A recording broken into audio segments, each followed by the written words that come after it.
Welcome to Sexology, a podcast that untangles the science of sex and pleasure.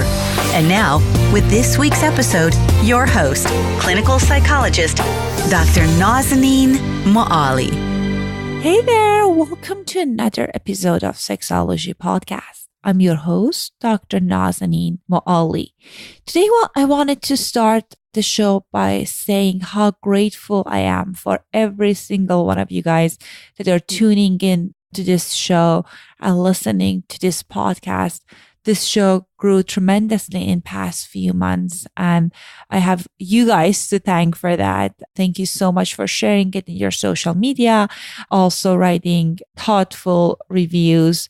I just wanted to say 2 shout outs to Linda and Duck and Biz that they wrote us reviews on iTunes. Thank you so much. The more reviews we get in iTunes, it helps us to rank higher and it will help this show to reach a broader audience. So thank you so much for that. Today, we're going to have a follow-up conversation on age play. So a few episodes ago, we had Dr. Rhoda Lipscomb in our show, and she talked about ABDL community, age play, and I got an email from one of you guys that you were curious about how to incorporate it with your lover. And you were one of the listeners, they were interested, but they were curious. They didn't know where to start. That's why we invited Dr. Lipscomb back on the show. Dr. Lipscomb going to talk about, first of all, what are some of the reasons that people are interested in these acts. We're going to talk about what would be a good starting beginner things that you can do if you're kind of curious if this is a thing for you. And also, if you are interested to find a lover who's into that, where you can go. Dr. Rhoda Lipscomb has been counseling individuals and couples in the areas of human sexuality for over 25 years. She received her PhD in clinical sexology from the American Academy of Clinical Sexologists in Orlando, Florida. She is an AASECT certified sex therapist in private practice, specializing in the alternative sexuality communities such as open relationships, ABDL, GLBT, BDSM, kink, and fetishes. She wrote her doctoral dissertation on the mental health experience of ABDL individuals, specializes in counseling and coaching for this community, and speaks on the subject to help promote better understanding for individuals and their families. Her recent book, No More Hiding, Permission to Love Your Sexual Self, is a guide for those seeking help with alternative sexualities such as BDSM, kink, fetishes, and open relationships. I'll leave a link to the show notes to the previous episode and her website. Without further ado, here's my interview with Dr. Rhoda Lipscomb. Hello and welcome to another episode of Sexology Podcast. We are very excited to have Dr. Rhoda Lipscomb back on our show by popular demand. Dr. Rhoda, welcome to our show. Thank you. I'm so happy to be back. We are very excited to have you. So we had this episode a few months ago, then we talked about age play and different definition and what falls within that range. And I got a few emails that people were very interested on the topic, and they also wanted to know how they can incorporate it. They wanted more information. So I reached back out to Dr. Rhoda since this is her specialty. So we're very excited to have you back. Let's start with kind of giving a brief review of what is age play.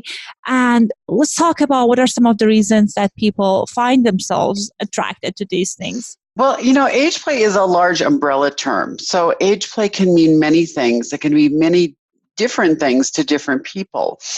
Age play can be that sort of enjoying playing a role that's younger or different than your chronological age, and having your partner often play, particularly when people like to play the younger role, they like to play a young child or a teenager or a preteen.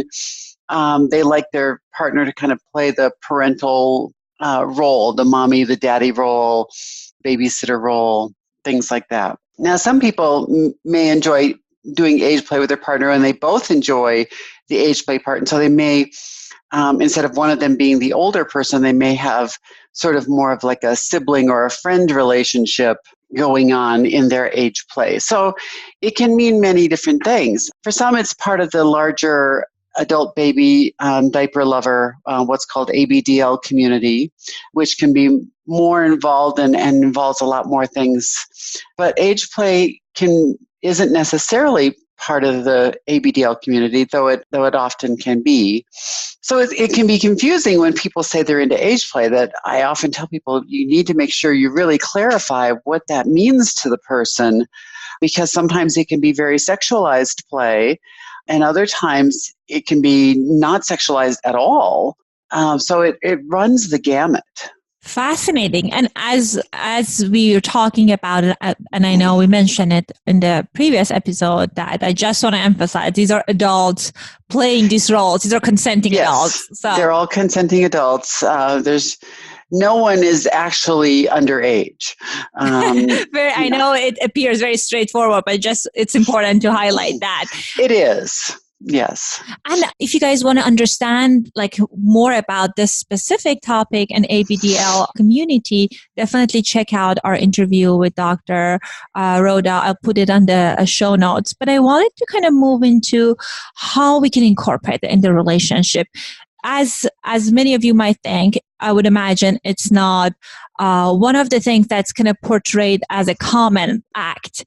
So like anything else, that's when might be when you're introducing something that might be uncommon, our partner might feel a little bit uncomfortable. So I know you work with lots of couples and individuals in this community. So what are some of the areas of discomfort that you notice that one's lover might experience if his or her partners want to introduce age play into their relationship? Well, I think one of the biggest problems that people run into is that because it can be such a unique and often taboo subject, and so very misunderstood, that a lot of people are hesitant to bring it up. They don't know how to talk about it. There's a great deal of embarrassment and shame that goes with it. And so when someone is attempting to talk with a partner about it, often it doesn't come out very well. Mm-hmm. Because there's so much shame and embarrassment that they're trying to get past first. I was recently reading another book on emotional intelligence, and I was talking about how it can be so difficult for people to deal with their emotions, because when things come through the brain, they have to go through the part of the brain that deals with emotions first before those messages get to the part of the brain that deal with logic and reason. So we feel our emotions first before we ever start to think about emotion or logic and reason. And so people can easily get stuck in that part. And it makes it difficult for them to get to the rational, reasonable part of their brain. And then when they're stuck in the emotion part, they can get very overwhelmed by it. At which point, so if someone's partner is trying to bring this up, it's really important that they be very kind and gentle, understanding, really allowing the person to kind of explore what they're feeling, because sometimes people don't even realize they haven't been able to talk to anyone about it, so they don't have it in a nice, neat little package that they can just deliver to their partner and say, well, this is what it is and this is what it isn't. And it's often very jumbled and confusing to them, which makes it then even more confusing to the partner, because the partner is not quite sure what they want. And then the one who wants the age play is very sensitive to the fear of rejection. There's a huge fear of rejection. So often just getting people to talk about it easily can be a challenge. It's different if both people come into it wanting the same thing and they both know what it is. That's a whole nother story. But when people are trying to explain to a partner who really doesn't know what this is, it can be a huge challenge just to get started. So I often talk to people about just getting themselves into a calm enough place, maybe writing down some of this when they are in their rational part of their brain, so that when they're trying to talk about it and they become very emotional, and they're flooded with all those feelings of embarrassment and shame and fear, that they can talk about it more clearly because they've got something written down so that it makes sense to what they're trying to tell their partner. I think such an important point that you mentioned, that at times, because people are feeling shameful and uncomfortable about verbalizing this desire, it doesn't come out really well. And I see it all the time with different sexual preferences, that people already kind of have this in their mind that, my partner will reject me. So they choose the worst possible time to bring it up, and it's not necessarily clear. So of course the partner, as you said, if this is something that they're not even familiar with, they might get confused and they might even get shocked. And I think it's so important for the person, as you mentioned, to kind of work through what I really want, what does it mean for me, and how am I going to present it to my partner. Right. And I always tell people, don't try and present this when you're in the midst of a sexual scenario. Like, don't try and talk about this in bed. Don't try and talk about when you're starting to try to have some sort of sexual interaction.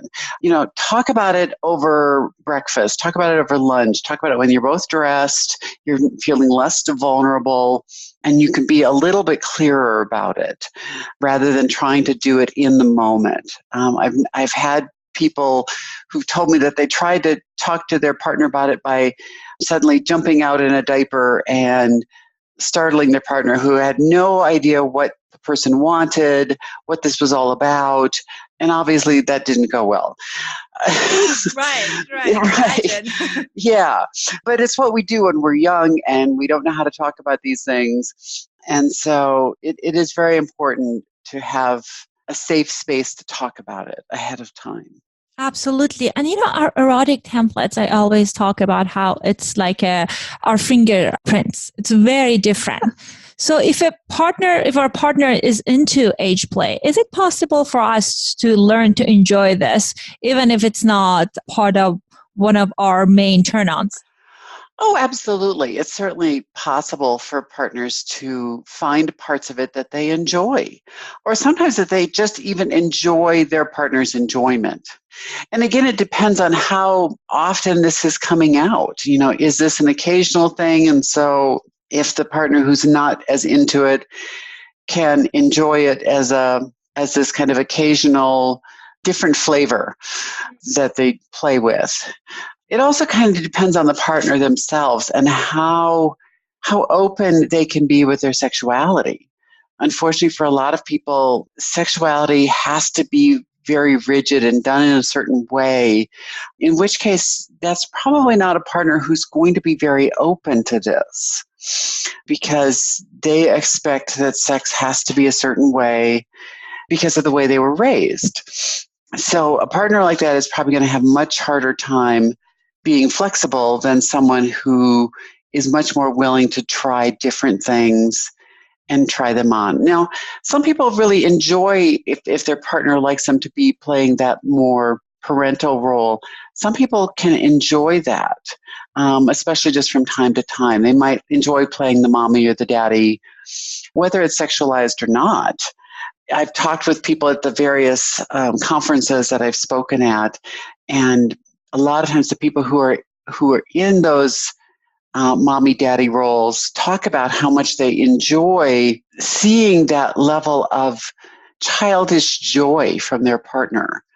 As adults, we often don't express our joy in the same way that we did as children. And it can be very, what's the word I want? There's a certain enjoyment from the parental side of you do something simple for your partner and they are so excited and they're so happy to see you, that we don't express generally when we're in our adult mode.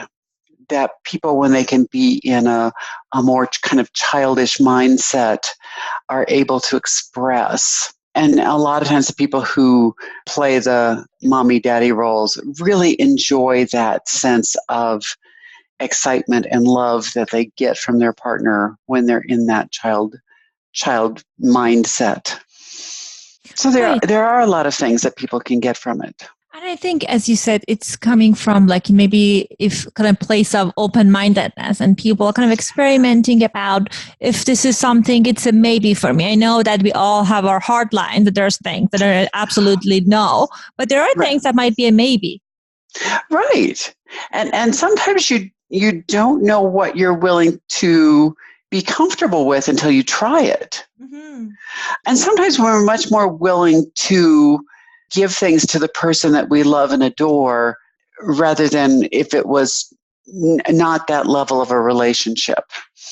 A more casual relationship, you might not be willing to engage in something like age play, where it's the person who you've made a larger commitment to, you have a larger emotional relationship with, you may be willing to give a little bit more. Mm-hmm. Yeah. That makes sense. And if we have a partner that is willing to kind of give it a go and wanted to learn how to get started or eroticize age play when it's not their main kink, what are some of the starting points that you recommend them to explore? And again, that can be difficult because it depends on what age play means to them and what they enjoy and want. But I would say start kind of something small. You know, if the person really enjoys having the other person take on that parental role in those scenes, you know, maybe it's being the kind of, it might be more the nurturing of the kind of holding, rocking, soothing kind of play, watching a movie that's maybe more of a child's movie, like a Disney movie, and laying their head on the other one's lap, getting, you know, having their hair stroked, you know, very simple kind of nurturing behaviors. If they're wanting to sexualize it more, it might be things like, you know, simple things to do would be things like spanking, that a lot of couples really enjoy spanking. However, within an age play, it might be that they're using it kind of in this sort of playful, the younger rolled person was bad, and so now they need to be disciplined. They say they don't want it, but they kind of do want it. Right.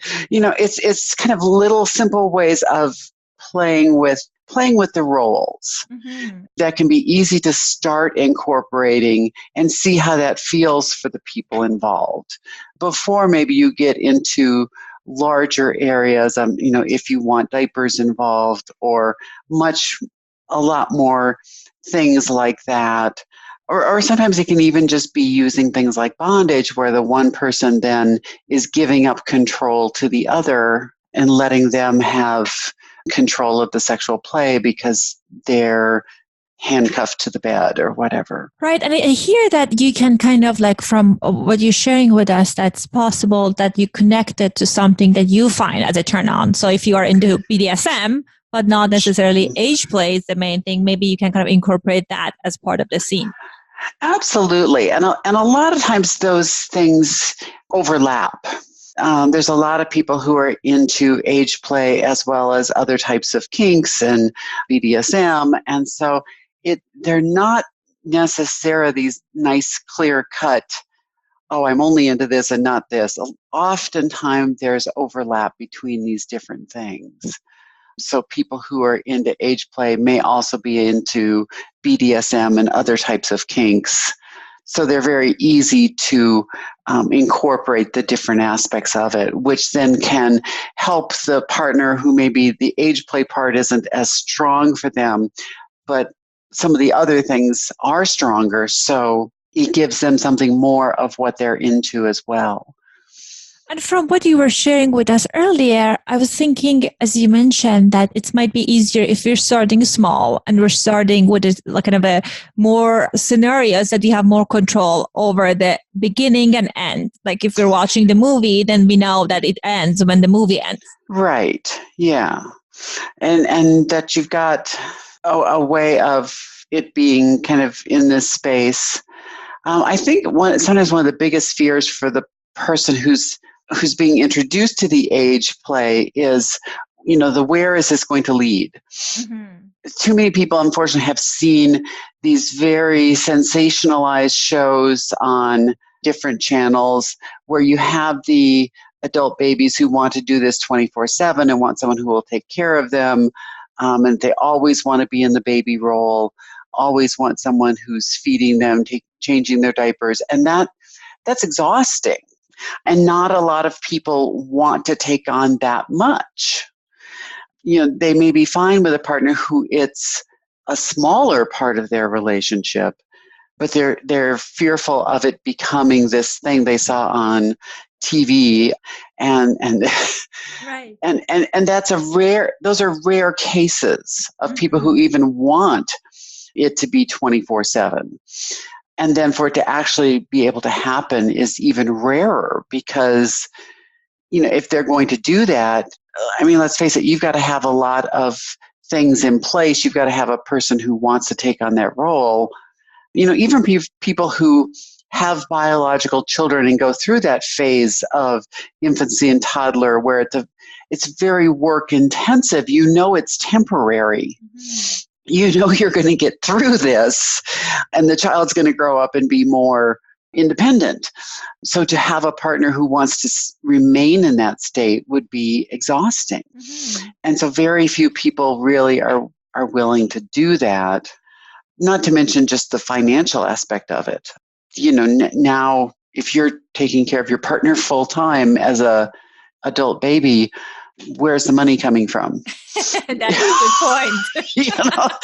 It's like you got to have already won the lottery or something to make that really work. So it is a rare case where it can actually happen like that. But that's often people's fear because that's what they've seen on TV and they've heard the stories. And I always tell people, that's a rare thing. And even most people, if they think they want it, very few people are actually going to want it if they got it. Because there's still too much of your adult brain there that is going to want to be involved with other things. Many of the people I've worked with who do identify as adult babies, they still enjoy the adult side of their personality. They enjoy the other things in their lives that balance that out. And they don't want to be in that state all the time. And you're right. I think similar, if I know for some people it's not sexual, but it is for a group of people. And I'm thinking, I think sex is great, but I don't want to be in a sexual kind of role play mode all the time. Right. Because I have other aspects of my life that I like and I enjoy. And I would imagine, as you said, it's similar for people who are into age play as well. Absolutely. Yeah. And it's a piece of them. It's not all of them. And sometimes, particularly when it first comes out, it may come out more often because it's been so repressed for so long that they finally find someone to be able to come out with it, and they do want to do it a lot. That eventually balances out to where they're going to want a more balanced type of interaction for most people. I won't say that's necessarily for everyone, but for most people, it will balance out in a relationship. And so that partner who's afraid of, oh, wow, where is this going to go? Is this going to be every day? It probably won't be in time. And I think that's a good thing to know. As you said, if a partner thinks this is going to be something that takes up all of their relationship, they're less willing possibly to kind of look into it. Oh, yes. I was just going to say, yes, absolutely. They're so afraid it's going to consume it that then they don't want to do anything. Mm-hmm. And I think the other piece of thing is I can imagine there are some barriers if you want to introduce this to your relationship. That's not necessarily the partner, the partner is into it. But I think the beauty of the internet is that you can find communities of people who are into exactly what you are. So if people are kind of finding themselves attracted to this kind of play and age play, what are some of the kind of dating sites, conventions, things that they can attend to learn more about it and possibly meet people who have similar interests? Sure. Well, particularly the people who kind of see age play as kind of blending in with BDSM and other kinks. There are certainly plenty of groups on sites like FetLife where they have age play groups, and then they'll advertise get-togethers, munches, or meetings where people can meet and get to know each other. like the major ABDL conventions, there's CapCon, which is the Chicago Age Players Convention. It was actually just last week. It's in Chicago, usually at the very end of March. And it's one of the largest. This year, I think they had like 11 to 1,200 people. Oh, wow. So it's very large. Another one on the east, more on the East Coast in Pennsylvania, is called TeddyCon, and it's probably 500 to 600 people. So it's a very good size, and it's both of those are well established. They've been around for a while, so they're well known, and they tend to sell out quickly. So I tell people if they want to go to either one of those, you want to try and get tickets well in advance because the hotels sell out, tickets sell out. They're very popular conventions, but they're also a great place to go and just see a lot of different people. And some people go with their partners. And so that way, then the partners can talk with other partners, particularly when they're new. I always recommend that because they get to talk with other partners who are going through this, have been through it, can kind of talk about some of their fears or concerns with other people who really understand, because they've been there. And there's a new one starting on the West Coast. It's called the West Coast Jungle Gym, and their convention, I think, is in September, if I remember correctly. But you could look up the West Coast Jungle Gym and they would give the dates. But even around the country, if you don't feel like you can travel to any of the larger conventions, there's usually you can find events either through places like Meetup, FetLife. There is a site called Daily Diapers, which is really much more ABDL oriented than for the people who are into the other kinds of age play. That's not quite that part of the community, but it does have a lot of resources, so it can be very good for people who are interested in that. I'm sure there's probably many more that I don't know about, but that would certainly be a good start for people. Thank you for sharing those information, because I think if I was into it, and I wanted to check it out and in a kind of anonymous way of how would that look like? What is it like for people to live this lifestyle?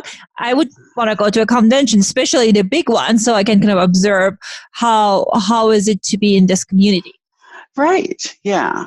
And I often urge people to go to the big conventions because I think you just learn so much, and you get to see, you may only meet a few people who you really connect with, but that is a huge success. If you can even meet a few people out of 1,000 that you connect with and can feel or have a similar interest to yours, that people can get a lot out of that. And I think it'd be kind of validating for the partners to see that, we're not this quote unquote weirdo couple experimenting this. There are people out there that they're loving it and they're celebrating it. Absolutely. And being able to see that, being able to see other people who, because particularly the conventions, it's such a safe space that's been created where people can just kind of let their hair down, so to speak, and just the looks on people's faces, that sense of excitement and just being able to be themselves. I always so enjoy going to them. And, and even though it's not my thing, I love watching the people who they can just be themselves and they have this space to do it. And just the looks on people's faces is priceless. It's absolutely priceless. Yes. And it can be very freeing to see people are living their true self and kind of like embracing that part of their desire that they feel it resonates with them. It does. Yes. So we're toward the end of our time, and I wanted to make sure that our listeners know where to get a hold of you and the website and the content that you have. Sure. My website is www.drrhoda, that's RHODA.com. And through there, you can always find my email address, which is rhoda@drrhoda.com. And I'm happy to talk with people. I get emails and phone calls from people from all over the country. And I do some coaching with people in various parts of the country, especially when they feel like they live in places where they're not sure there's a therapist or a coach anywhere around who's going to understand these unique issues. So that's I'm always happy to do that. And I also have worked sometimes with people's therapists to help them, if they have a therapist they like, but doesn't quite get it, to sometimes talk with their therapist and kind of explain it like therapist to therapist type of way so that they get a better idea of how to wrap their heads around it. So I'm always happy to do that too. Excellent. So guys, if you're driving, if you didn't get a chance to write it, I leave the information in the show notes. So you can go ahead to the show note when you have time and you can check it out. And I highly encourage you guys to, if this is something that you're interested, to contact Dr. Rhoda. Thank you so much for your time. It was lovely to connect with you. Okay. Yes. Have a great day. Thank you. You too. I hope you enjoyed my conversation with Dr. Lipscomb. I love that she gave us tips on how to talk about what you want, because sometimes as we talked about it, even saying what you want and clarifying it can be challenging if we find that our interests are kind of falls into alternative sexual behaviors. So anyhow, I just want to remind you guys that next week, I'm releasing another bonus episode on OCD and sexuality. So stay tuned for that. And also, if you know a topic that you're interested in, shoot me an email. I would love to hear your thoughts and feedback. My email is drmoali@sexology.com. I'll talk to you later. Thanks for listening to the Sexology Podcast. For more great content, visit www.sexologypodcast.com.